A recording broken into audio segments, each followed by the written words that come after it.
잠시 함께 기도하겠습니다.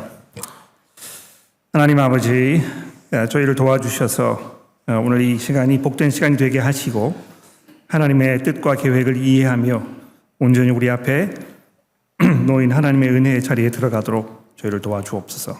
예수 그리스도의 이름으로 간절히 기도합니다. 아멘.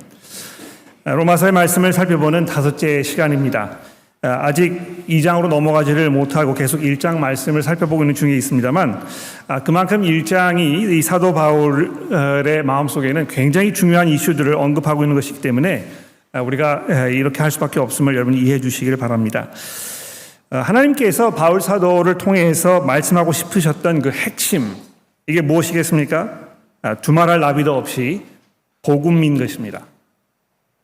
그래서 1장 15절 말씀해 보시면 바울이 이렇게 이야기합니다. 그러므로 나는 할 수 있는 대로 로마에 있는 너희에게도 이 복음 전하기를 원하노라, 아주 분명하게 밝히고 있지 않습니까? 이 로마서 전체를 통해서 로마 교회 성도들에게, 그리고 이 편지를 읽고 있는 여러분과 저에게 바울 사도가 자신의 모든 열의와 이 정성을 총동원해서 아주 섬세하고 세밀하게 이 복음이라는 주제를 지금 우리에게 설명해 주고 있는 것입니다.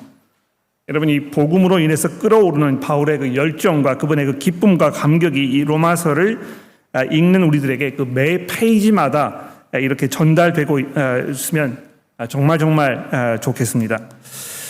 여러분이 1장 1절에 보시면 이 복음이 하나님의 복음이라고, 다시 말해서 하나님께서 이 온 세상에 알리고 싶으셨던 복되고 기쁜 소식이라고 이렇게 포문을 연 후에 곧 이어서 2절에 이렇게 말씀합니다. 이 복음이 하나님의 아들이신 예수 그리스도에 관한 소식이라, 이렇게 말씀하는 것입니다. 도대체 그리스도에 관한 소식이 어떤 소식이길래 이것이 이토록 복되고 진정으로 기뻐하지 않을 수 없는 이 바울 사도의 피를 끌어오르게 하는 이런 소식이었겠습니까? 바로 이것을 설명하기 위해서 로마서가 쓰여진 것이고, 1장 18절에 보시면 그 설명의 이 본격적인 시작이 되고 있다고 이렇게 말할 수가 있겠습니다. 근데 그 시작 부분을 보시면 전혀 복되거나 또 기쁜 소식처럼 들리지 않는 이런 말씀으로 시작이 되고 있습니다. 왜 그렇습니까? 하나님께서 인간을 향해서 진노하고 계신다고 말씀하고 있기 때문인 것입니다. 하나님의 진노가 불의로 진리를 막는 사람들의 모든 경건하지 않음과 불의에 대하여 하늘로부터 나타나나니, 이것이 복음의 시작이라는 것입니다. 이것이 바로 하나님의 아들이신 예수 그리스도에 관한 복되고 기쁜 소식에 대한 설명의 시작이라는 것입니다. 모든 사람들의 경건하지 않음과, 이 경건하지 않다는 이 말을 제가 지난주에 뭐라고 설명드렸습니까? 모든 사람들의 마음속에 깊이 자리하고 있는 이 반하나님적인 그 성향, 이것과 또 불의에 대하여, 다시 말해서 그런 반하나님적 성향을 품고 있기 때문에 겉으로 드러날 수밖에 없는 이 사람들의 마음과 모든 언행과 이 모든 것들, 이것에 대해서 하나님께서 진노하고 계신다는 선언이 이 복음, 복되고 기쁜 소식의 첫 시작이라는 것입니다.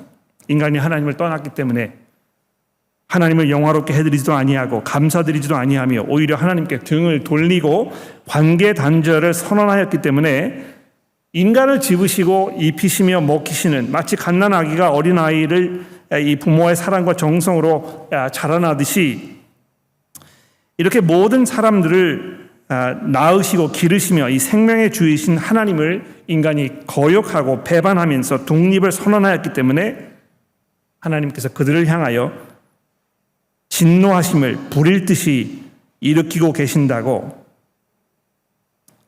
그래서 하나님과의 관계를 끊어버린 인간은 자기 스스로를 이 파멸의 길로, 자멸의 길로 내닫게 되었다고 21절부터 설명이 되어 있습니다. 여러분, 21절 말씀을 잠깐 주목해 보십시오. 하나님을 알되 하나님을 영화롭게도 아니하며 감사하지도 아니하며 오히려 그 생각이 허망하여지며 미련한 마음이 어두워졌나니 스스로 지혜 있다 하나 어리석게 되어 썩어지지 않는 하나님의 영광을 썩어질 사람과 새와 짐승과 기어다니는 동물의 우상으로 바꾸었느니라. 하나님을 떠난 인간의 실체가 바로 이런 것이라고 성경이 설명하고 있습니다. 스스로를 이 파멸의 길로 내몰고 있으면서도 그것을 알아차리지 못한 채 여전히 자기의 선택이 옳았다고 의스대면서 이 낭떠러지를 향하여서 엑셀러레이터를 더욱 힘차게 밟아대고 있는 것이라고 하나님께서 말씀하고 있는 것입니다. 그리고 이 우상 숭배가 인간의 어리석음의 종착역임을 설명하고 있습니다. 23절에 보십시오. 썩어지지 아니하는 하나님의 영광을 썩어질 사람과 새와 짐승과 기어다니는 동물의 우상으로 바꾸었느니라. 또 연달아서 25절 말씀해 보시면 그들이 하나님의 진리를 거짓 것으로 바꾸어 피조물을 조물주보다 더 경배하고 섬김이라, 이렇게 두 번이나 이 우상을 숭배하는 일에 관해서 얘기하고 있습니다. 여러분 생각해 보십시오. 이 신적 존재를 형상화해서 그것을 숭배의 대상으로 여기면서 그 앞에 절하고 예배하는 행위는 인류의 모든 문명에서 예외 없이 찾아볼 수 있습니다. 금속이나 목재로 만든 형상은 자신들이 섬기는 신을 형상화한 것뿐이다. 그 앞에 절하는 것은 그 우상이 상징하는 우리의 신에 대한 예의다. 이렇게 이제 판별할지 모릅니다만, 인간의 이런 모습에 대해서 하나님께서는 이사야 선지자를 통해서 다음과 같이 아주 신랄하게 비판을 퍼부으셨습니다. 제가 이사야서 44장의 말씀을 화면에 좀 올려드릴 텐데요. 잘 들어보십시오. 목공은 줄을 느려 재고 붓으로 긋고 대패로 밀고 곡선자로 그어 사람의 아름다움을 따라 사람의 모양을 만들어 집에 두게 하매, 그는 자기를 위하여 백항목을 베며 디르사 나무와 상수리 나무를 취하며 숲의 나무들 가운데에서 자기를 위하여 한 나무를 정하여 나무를 심고 비를 맞고 자라게도 하느니라. 이 나무는 사람이 땔감을 삶는 것이거늘 그가 그것을 가지고 자기 몸을 덮게도 하고 불을 피워 떡을 굽게도 하고 신상을 만들어 경배하며 우상을 만들고 그 앞에 엎드리기도 하는구나. 그 중에 절반은 불에 사르고 절반은 고기를 구워 먹고 배불리며 또 몸을 덮게 하여 이르기를 따뜻하다 내가 불을 보았구나 하면서 그 나머지로 신상 곧 자기의 우상을 만들고 그 앞에 엎드려 경배하며 그것에 기도하여 이르기를 너는 나의 신이니 나를 구원하라 하는도다. 그들이 알지도 못하고 깨닫지도 못하면 그들의 눈이 가려서 보지 못함이며 그들의 마음이 어두워져서 깨닫지 못함이니라. 마음에 생각도 없고 지식도 없고 총명도 없으며 내가 그것을 절반을 불에 사르고 또한 그 숯불을 위에 고기를 굽고 고기를 구워 먹었거늘 내가 어찌 그 앞에 나머지로 가증한 물건을 만들겠으며 내가 어찌 그 나무 토막 앞에 굴복하리요. 이렇게 말하지도 아니하며 그는 죄를 먹고 허탄한 마음에 미혹되어 자기 영혼을 구원하지 못하며 나의 오른손에 거짓이 있는 것이 아니냐 이렇게 말하지도 못하느니라. 하나님께서 이사야 선지자를 통해서 우상을 숭배하는 모든 사람들을 조롱하고 계시는 것입니다. 말하지도 못하고 스스로 움직이지도 못합니다. 날아든 새가 그 위에 배설을 해도 꼼짝없이 당하고 있을 뿐입니다. 우상이 할 수 있는 것이라고는 그 자리에 가만히 서 있어서 자기가 섬기는 이 사람들의 손에 의해서 씻김을 당할 수밖에 없는 아주 보잘것없고 하찮은 이런 존재들이라는 것입니다. 이 화면에 올라있는 사진을 주목해 보십시오. 성경이 이러한 행동을 험한 생각과 미련한 마음의 결과로 스스로 지혜 있는 채 하지만 어리석기 그지없는 행동이라고 이렇게 말씀하고 있는 것입니다. 여러분, 그래서 하나님께서는 자신을 절대로 형상화하지 말라고 이렇게 금지하신 것입니다. 살아계셔서 능력의 말씀으로 온 세상을 다스리고 계시는 하나님을 스스로 움직이지도 못하고 말도 할 수 없는 나무 조각이나 금속 덩이로 상징할 수가 없는 것입니다. 그래서 그리스도인들이 교회나 가정에 소위 말하는 이 성화나 가족 조각상들을 소장하는 대신에 성경 말씀을 그 마음속에 품고 사는 이유가 바로 여기 있는 것입니다. 하나님을 기억하고 예배드리려면, 하나님을 섬기려면 하나님의 말씀 앞에 겸허히 서서 그 말씀을 의지하고 순종하는 것입니다. 십자가를 목걸이로 걸고 다닌다든지 예수님을 상징하는 그림을 벽에 걸어두면서 마치 그것을 바라보면서 예수님을 상상하는 것이 아니고 성경을 통해 증거된 그분의 말씀이 우리 삶의 기준이요 길잡이며 내 발의 등불이요 내 길의 빛이라고 고백하며 사는 것입니다. 교회 앞에 보시면 스테인 글라스가 있습니다. 이 스테인 글라스를 이렇게 스크린으로 가려놓은 것이 얼마나 다행인지 모릅니다. 저는 제 손으로 교회를 지었다면 교회 앞에 스테인글라스를 만들어 놓지 않았을 것입니다. 사람은 이렇게 생각합니다. 이 그림을 보면서 우리가 하나님을 생각하게 되고 이 그림을 보면서 하나님의 은혜를 우리가 찬송할 수 있지 않겠습니까? 그러나 이사야 선지자가 이야기하는 이야기를 잘 들어보십시오. 움직이지도 못하고 말도 하지 못하고 아무것도 할 수 없는 이것을 마치 살아계신 하나님을 상징하는 상징물이라고 이야기하는 것이 얼마나 어리석은 일인가.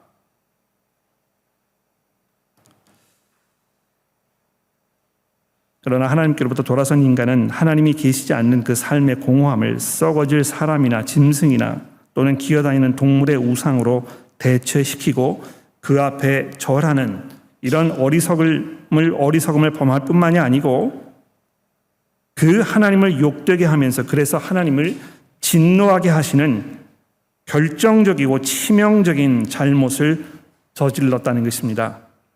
그래서 24절부터 시작되는 오늘 본문의 말씀을 보면 이런 인간들을 향해서 진노하고 계신 하나님께서 인간들의 이러한 잘못을 그냥 내버려 두지 아니하시고 인간들이 자기 파멸의 길을 걸어가도록 내어주시는 방법으로 그 거룩한 분노를 드러내셨다고 말씀하고 있는 것입니다. 여러분 24절에 보십시오. 하나님께서 그들을 마음의 정욕대로 더러움에 내버려 두셨다. 또 26절에 보십시오. 하나님께서 인간들을 부끄러운 욕심에 내버려 두셨으며 또 28절에 보십시오. 하나님께서 인간들을 그 상실한 마음대로 내버려 두셨다는 인간이 처해 있는 이 참혹하고 참담하기 그지없는 상황을 지금 우리에게 설명해 주고 있는 것입니다. 아마 기억하실 겁니다. 구약 성경을 살펴보시면 이스라엘 백성들이 하나님께로부터 돌아섰을 때에 그들을 이 온갖 재앙과 고통에 넘기셨던 이 하나님에 대해서 증언하고 있습니다. 제가 이 레위기서 26장의 말씀을 한 가지 예로 가져왔는데 들어보십시오. 하나님께서 이스라엘 백성들에게 광야에서 이렇게 말씀하셨습니다. 너희가 나를 거슬러 내게 청종하지 아니할진대 내가 너희의 죄대로 너희에게 7배나 더 재앙을 내릴 것이니라. 내가 들짐승들을 너희 중에 보내리니 그것들이 너희의 자녀를 숨기고 너희 가축을 멸하며 너희 수요를 줄이고 너희들이 길이 황폐할 것이다. 이런 일을 당하여도 너희가 내게 돌아오지 아니하고 내게 대항할진대 나도 너희에게 대항하여 너희 죄로 말미암아 너희를 7배나 더 치리라. 내가 칼을 너희에게로 가져다가 언약을 어긴 원수를 갚을 것이며 너희가 성읍에 모일지라도 너희 중에 연병을 보내고 너희를 대적의 손에 넘길 것이며. 여기 넘기신다는 표현이 바로 로마서에 기록되어 있는 내버려 두셨다는 번역된 그 개념인 것입니다. 단순히 하나님께서 그저 팔짱을 끼고 뒤에 앉으셔서 물러 앉아가지고 방치해 두셨다고 말하는 것이 아니고 하나님께서 인간들을 그쪽으로 넘기셨다는 것입니다. 어디에 넘기신 것입니까? 이 세 가지로 설명하고 있는데 우선 24절에서 더러움을 추구하는 정욕으로 가득한 마음을 품고 살도록 넘기셨다 이렇게 설명하고 있습니다. 더러움을 추구하는 정욕으로 가득한 마음을 품고 살도록 인간을 거기에다 넘겨주셨다는 것입니다. 이거는 이제 기본적으로 인간의 이 잘못된 성적 욕망을 지칭하는 그 표현입니다. 여기 보시면 마음의 정욕대로 더러움에 내버려 두사 어떻게 되어 있습니까? 그들의 몸을 서로 욕되게 하셨으니. 여기서 주목할 것은 이 살아계시고 참되신 하나님을 버리고 우상을 섬기기로 선택한 인간이 성적 문란함 속에 던져졌다는 사실을 말하고 있다는 것입니다. 여러분 예나 지금이나 이 거짓 종교는 인간의 잘못된 성적 욕망을 충족시켜주는 수단으로 사용되어 왔습니다. 인간이 자기의 성적 욕망을 정당화시키고 충족시켜줄 이런 기회들을 끊임없이 찾아 헤매고 있지 않습니까? 요즘 뉴스에 가장 자주 등장하는 기사거리 중에 하나는 이 제프리 앱스틴이라는 미국 금융가의 거물과 그의 파트너였던 갤라인 맥스웰이라는 이 커플이 벌였던 이 성착취를 목적으로 한 인신매매 행각이었습니다. 여기에 연루되어 있는 이 사람들이 어떤 사람들이었습니까? 영국 황실의 앤드루 왕자가 여기 연관되어서 자기의 모든 지위를 다 박탈당한 것입니다. 정확히 밝혀지지 않았습니다만 트럼프 대통령이나 빌 클린턴 대통령, 심지어는 빌 게이트 외에도 수많은 정치, 경제, 사회의 저명 인사들이 여기 연관되어 있을 가능성이 농후한 것으로 연일 보도되고 있지 않습니까? 10대 소녀들의 성적 놀이개로 제공해주는 대가로 이 저명 인사들로부터 특혜를 얻어내거나 또는 자기의 위치와 영향력을 다지려고 했던 것으로 보이는데요. 이 뭘 말하는 것입니까? 인간이 기회만 있으면, 상황만 허락한다면 자기 마음속에 있는 이 깊이 자리하고 있는 이 성적 이 욕망, 이것을 어떻게 해서든지 간에 충족시켜 보려는 이런 음욕의 노예로 살아가고 있다는 것입니다. 시드니 대학교의 한 보고서에 의하면 한 2, 3년 전에 발표된 보고서인데요.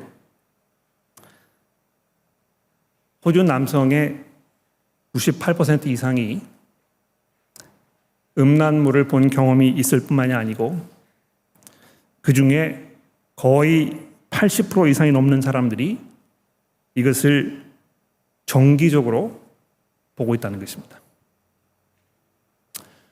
여기 앉아 계시는 남성 교우분들 중에도 이 음란물 시청하시는 분들이 계시는지 모르겠습니다. 제가 간절히 기도하는 것은 그렇지 않기를 바랍니다만 통계적으로 봤을 때 그럴 가능성이 농후하다는 것입니다. 이것을 우리가 대놓고 서로 얘기할 수 없고 또 내가 이런 문제가 있다는 사실을 사람들에게 솔직하게 이야기하는 것이 굉장히 수치스러운 일일 것입니다. 그런데 이 본문 말씀에 의하면 인간이 이러한 모습으로 살아가고 있는 그 이유가 어디에 있는 것입니까? 참되신 하나님을 우리가 올바로 경배하지 아니하고 섬기지 아니하며 그분에 대한 감사의 마음으로 우리의 삶을 살아가지 아니하고 오히려 피조물을 하나님보다 더 중요한 존재로 생각하면서 살고 있는 거기에 대한 이 대가라는 것입니다. 그래서 서로의 몸을 욕되게 하여 서로에게 상처를 주며 우리의 삶을 더 어려운 상황으로 몰아가고 있는 인간의 이 어리석음을 사도 바울이 지적하고 있다는 것입니다. 그런데 거기서 끝나지 아니하고 26절에 보면 이 인간의 이 음욕, 여기 중에서도 더 깊이 들어가서 뭘 말하고 있습니까? 26절에 보시면 그 부끄러운 욕심에 내버려 두셨다 이렇게 되어 있는데요. 그 후에 이어지는 것은 이 동성애에 관한 말씀이라는 것입니다. 여자들도 순리대로 쓸 것을 바꾸어 영리로 쓰며 그와 같이 남자들도 순리대로 여자 쓰기를 버리고 서로 향하여 음욕이 부릴 듯하며 남자가 남자와 더불어 부끄러운 일을 행하여 그들의 그릇됨에 상당한 보응을 그들 자신이 받았느니라. 교회 여러분, 이것이 어디 다르게 이렇게 돌려서 미화해가지고 설명을 드릴 다를 방법이 없습니다. 사도 바울이 여기서 이야기하는 것은 인간이 가지고 있는 이 동성애적인 성향, 이것은 하나님을 하나님으로 대접해드리지 않으려고 자기의 삶을 고집했던 인간을 향한 하나님의 일시적인 심판의 결과라는 것입니다. 어제도 게이 마디그라가 시드니 한복판에서 있었습니다. 얼마나 많은 사람들이 거기에 몰려 나와서 자기들의 어떤 그 성적 해방감 또는 성적 권리 이런 것들 주장하면서 행진했는지 모릅니다. 오늘 아침에도 시드니 모닝 헤럴드를 보니까 이 동성애 그 남성들이 서로 이렇게 키스하는 그 사진을 이렇게 올려놨더군요. 물론 크리스천들 가운데에서 자기가 원치 않는 동성애적 성향을 가지고 계시는 분들이 있습니다. 저도 그런 분들을 많이 만나보았고 또 그런 분들과 깊은 대화를 나누는 중에 저도 있습니다. 목사님, 저는 크리스천입니다. 저는 이러고 싶지 않은데요. 왠지 모르게 제가 주체할 수 없는 남성을 향한 성적 욕망이 있는 것을 제가 발견했습니다. 그래서 이거 어떻게 하면 좋겠습니까? 저는 정말 이렇게 살고 싶지 않거든요. 그런데 여성에 대해서는 아무런 매력도 느끼지 못합니다만 제가 어떤 남성을 보면 그 사람과 동침하고 싶은 욕망이 끊임없이 올라오는 것입니다. 이게 제가 절제를 할 수가 없습니다.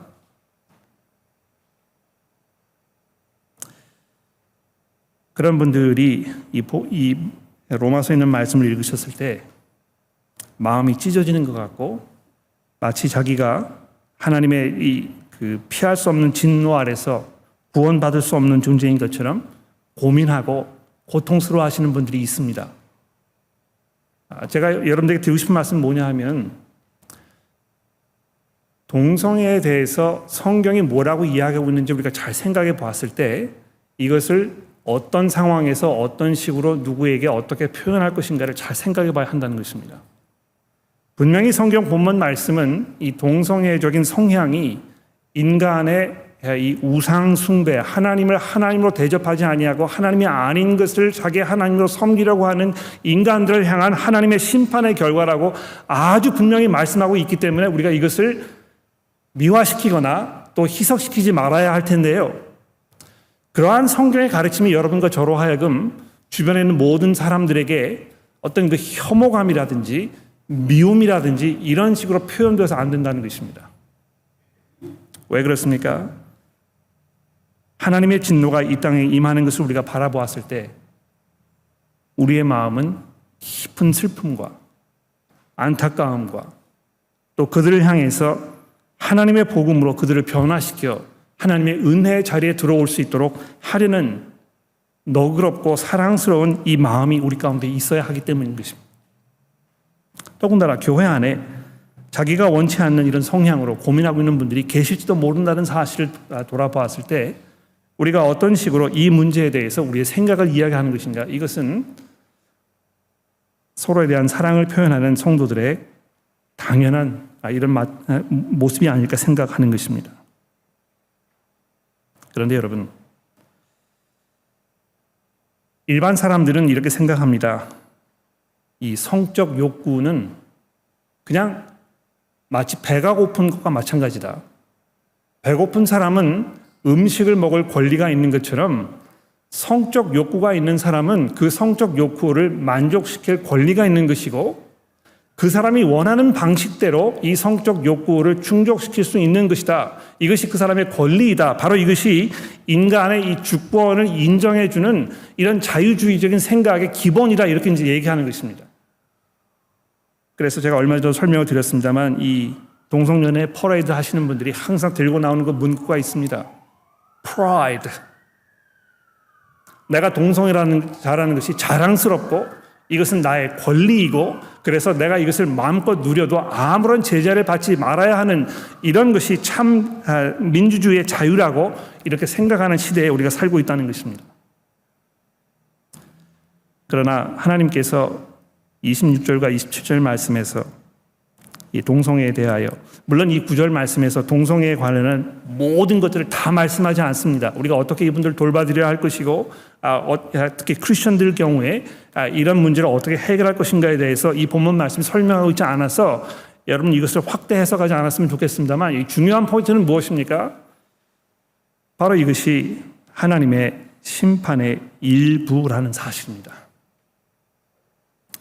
뿐만 아닙니다. 28절에 넘어가 보십시오.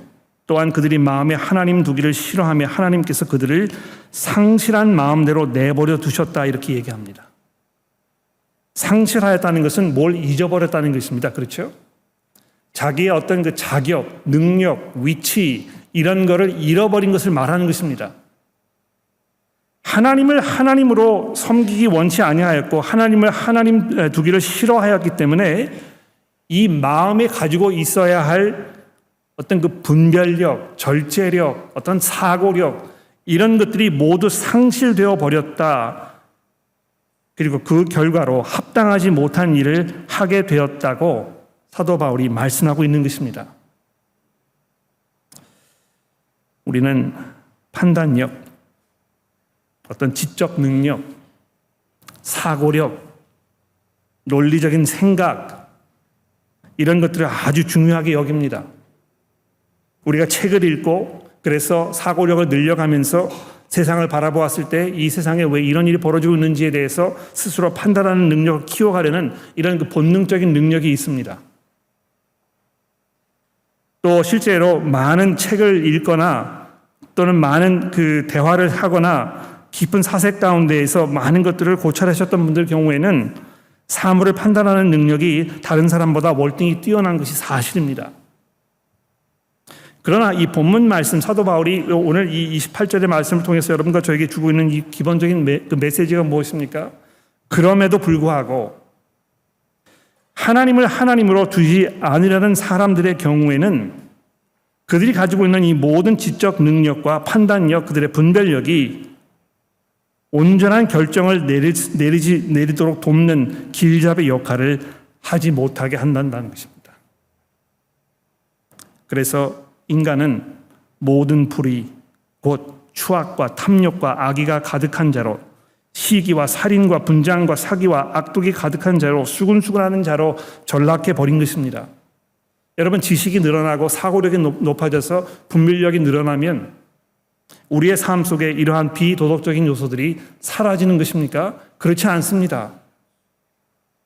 공부를 많이 하고 사회에서 능력을 인정받아서 높은 자리에 올라갔던 그 수많은 이 중요한 사람들이 지금 어떤 결과를, 사람들의 그 삶 속에 우리가 어떤 결과를 지금 보고 있는 것입니까?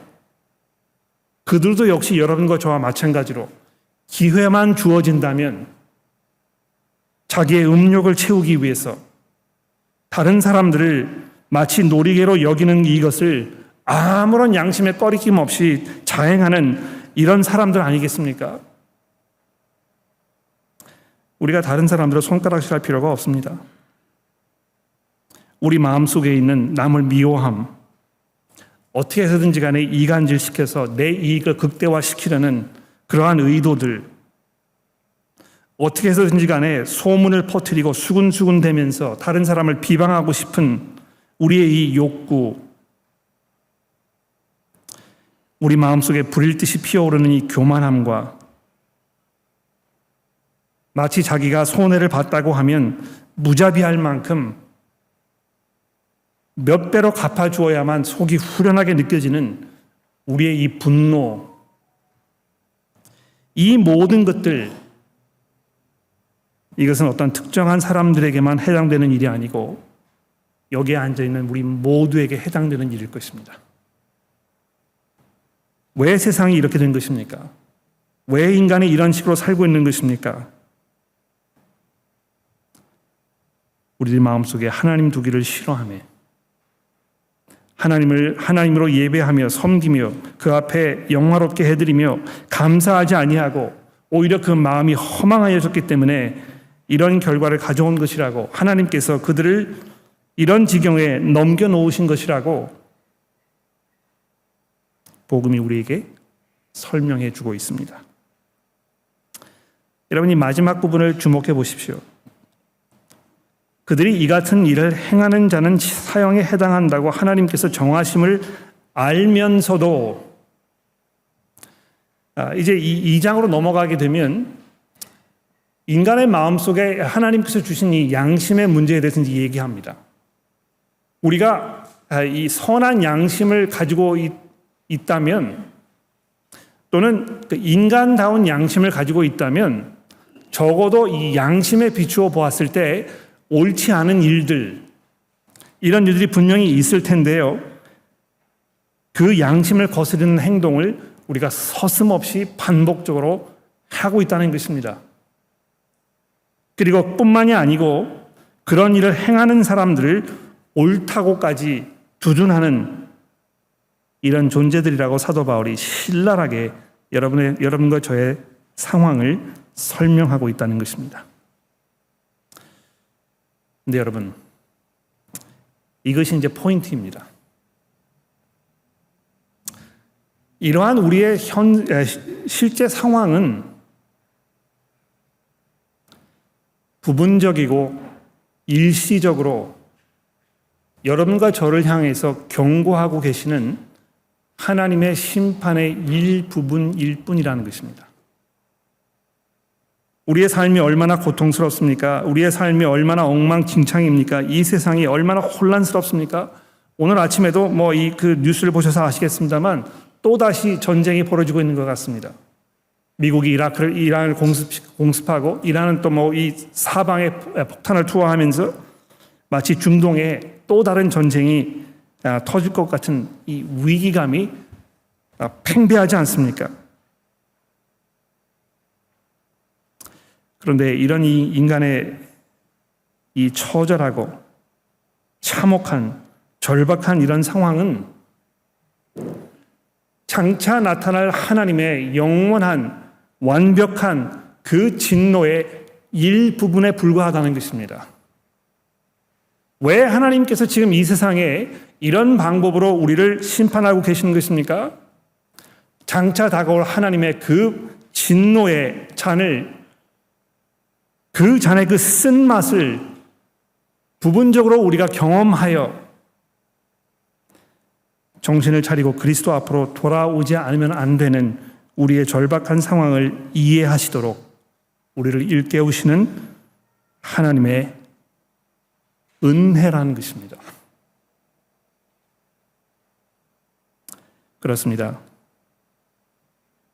복음을 설명하면서 복음의 첫 부분에 등장하는 이 하나님의 진노의 나타나심은 일시적으로 그것을 듣는 여러분과 저에게는 충격적이고 불편하며 때로는 혐오감을 불러일으키는 그런 소식일 수 있을지 모릅니다.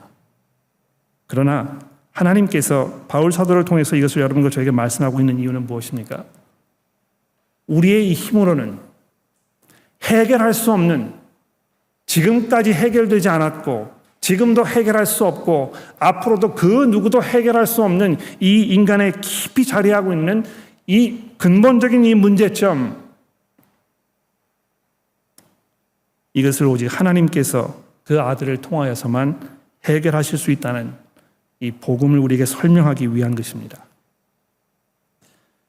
여러분, 이걸 잘 주목해 보십시오. 제가 종종 그런 마음속에 안타까움을 느낍니다. 특히 이제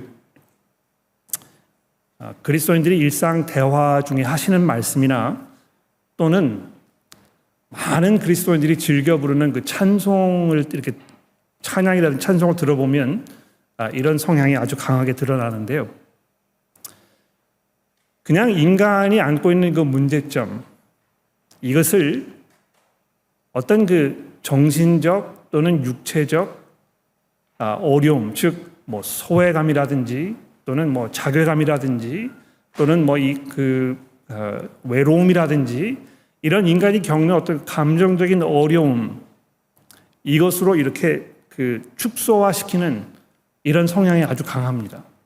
하나님은 나의 친구가 되시는 분이고, 하나님은 나의 외로움을 채워주시는 분이고, 내가 어떤 절망 속에 있을 때 내게 용기를 주시는 분이시고, 물론 하나님께서 그런 분이라고 분명히 성경이 이야기하고 있습니다만, 로마서를 통해서 사도 바울이 우리에게 이야기하려고 하는 인간의 기본적이고 가장 어려운 문제점이 무엇입니까? 이것은 우리의 외로움도 아니고 우리의 절망감도 아니고 우리의 어떤 그 자괴감도 아닙니다.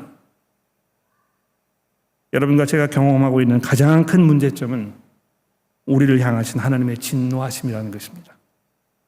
우리가 하나님과 화해하지 아니하고 하나님의 용서 가운데 들어가지 아니하고 그래서 하나님과 새로운 관계 속에 들어가지 아니하면 여러분과 저는 돌이킬 수 없는 영원하신 하나님의 이 불같은 그 심판 가운데에서 소멸되고 그 안에서 영원한 고통 가운데 있을 것이라는 것을 성경이 이야기하고 있다는 것을 여러분 들어보십시오. 하나님께서 이 세상을 향하여 진노하고 계신다는 사실을 우리가 가볍게 여기게 되면 우리의 문제도 가벼운 것에 불과한 것으로 전락할 수밖에 없을 것입니다. 그렇게 되었을 때 예수 그리스도의 이 대속의 사건은 그저 여러분과 저를 기쁘게 해주고 위로해주고 도닥거려주고 마치 외로움 가운데 친구가 되어주시는 이런 분밖에 되지 않는 것으로 전락시킬 위험이 아주 농후합니다. 그러나 예수 그리스도께서 어떤 분이십니까? 여러분과 저를 위하여 자기의 목숨을 내어놓으셔서 우리로 하여금 하나님께로부터 용서를 받게 하셔서 영원한 하나님의 진노로부터 벗어나게 하는 하나님의 의가 되셨다고 사도 바울이 이 본문 말씀을 통하여 우리에게 이야기하고 있습니다. 이 복음을 정말 우리의 삶의 핵심으로, 우리 믿음의 고백으로, 우리를 우리로 만들게 하는 하나님의 은혜의 표현으로 깊이 간직하고 감사하는 우리 모두가 될 수 있기를 간절히 기도합니다. 기도하겠습니다. 하나님 아버지, 하나님의 진노가 이미 이 땅에 드러나고 있다는 사실을 본문 말씀이 이야기하고 있는 것을 저희가 살펴보았습니다. 하나님, 저희들로 하여금 두려운 마음을 품게 하시고 저희들로 하여금 우리의 삶을 돌아보면서 과연 우리가 하나님을 하나님으로 잘 대접해드리고 있는지를 돌아보게 하여 주옵소서. 예수 그리스도께서 우리를 대신하여 우리의 이 모든 허물들을 짊어지시고 하나님께로부터 용서받게 하셨으니 하나님이여, 이것이 얼마나 놀라운 은혜이며 감사인가를 우리가 믿음으로 고백할 수 있도록 저희를 도와주시고 주의 성령께서 우리를 인도하여 주옵소서. 우리 주변에 살고 있는 많은 사람들이 이런 인간들의 이 자멸하고 있는 이 현실을 바라보지 못해서 그리스도의 은혜를 구하지 아니하는 이런 안타까운 상황을 우리가 바라보면서 그들 위해 기도하게 하시고 그들의 영의 눈이 띄어져서 그리스도를 의지하지 않으면 안 되는 자신들의 이 현실을 직시하는 은혜가 있도록 도와주시기를 간절히 기도하며 예수 그리스도의 이름으로 기도합니다. 아멘.